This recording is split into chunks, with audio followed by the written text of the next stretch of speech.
This week's PoleWOD is another guest workout, this time from Samantha Star, giving us some handstand help. She recommends a few reps on each exercise, but take as long as you need on each.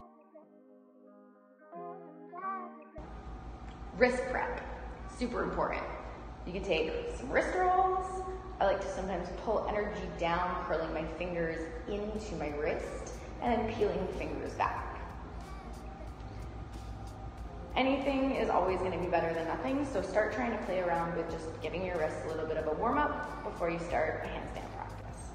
Bringing your hands onto the floor, hands underneath shoulders, shoulder distance apart, which is sometimes narrower than you think, taking circles around your wrists. From there, trying to lift the thumbs, coming up to the first knuckle line and lowering back down.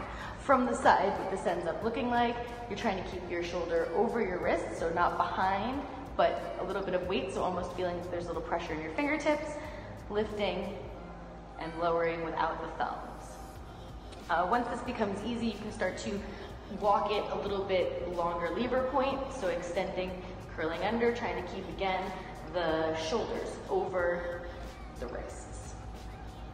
At some point, end goal, especially for gymnastics bodies and other movement culture folks, double hands, full plank, same side. Another really fun one, if you haven't felt the backs of your forearms before, is punching your knuckles into each other. Keeping your hands on the back of the floor and the fingers curled in, start to straighten your arms, kind of testing the water, seeing how far you can go, keeping your fingers curled in. If you can take it all the way straight, start to play around with elbow pit dancing and shifting the weight forward and back. Try to do it again, also both sides, the other knuckle in front, taking it from the bottom, pressing it up, seeing where your range of motion is, and feeling the backs of your forearms.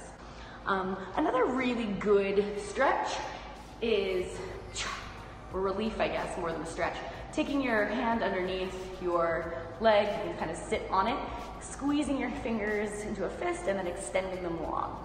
If you ever have forearm cramps or your wrists start to get a little tired, this is a really great exercise to do to alleviate that.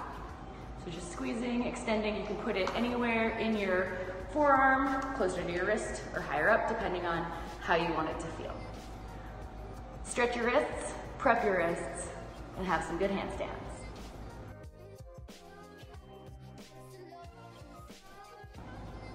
Flexibility is going to make everything in your life easier, including handstands. I have 3 good stretches that I like to use for handstands. 1, hamstring. So hinging at the hip, trying to stay long in your spine, keeping the front foot flexed and the back leg bent. Taking a shift forward and back.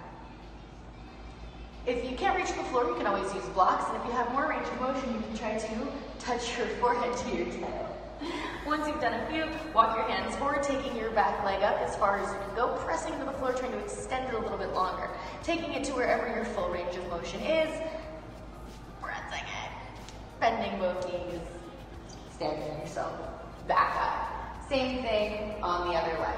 So taking that hinge forward, if you need to, you can keep your hands on your legs at first, using blocks, taking the shift forward and back, and then walking the hands forward to take it into wherever your range is in your standing split.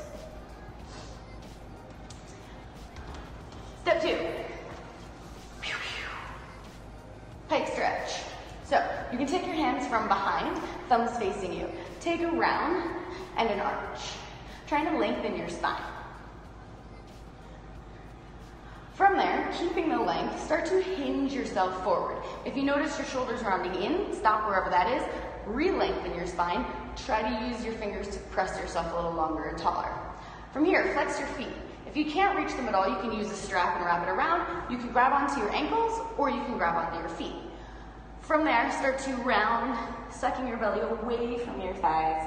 And then using your upper back to, again, lengthen, pulling shoulders down, peeling your stomach closer to your thighs, trying to compress as much as possible.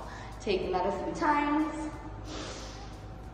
And then starting to maybe grab for your ankles, maybe grab for your feet, or walking your arms down your legs.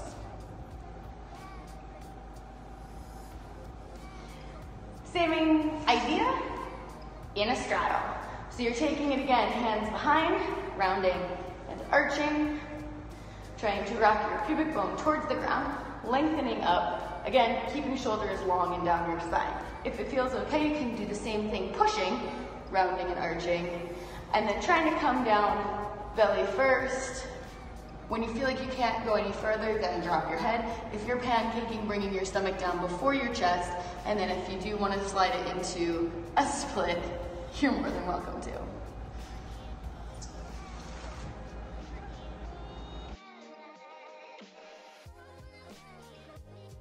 You know what else helps your handstands? Cartwheels. If you haven't done a cartwheel, you don't know where to start. Wherever your back is facing, turn your fingers that direction, give yourself a little hop, and then stand it back up. Take it on both sides. If it starts feeling okay, try to extend it a little bit longer by reaching your hand a little further from your foot, and then starting to elongate your legs. If this is working for you and you want to take it a little bit further, you can start in an arabesque, taking it into an arabesque, taking it back the other direction. If it's starting to make sense and you're going up and over it, it might just become a handstand.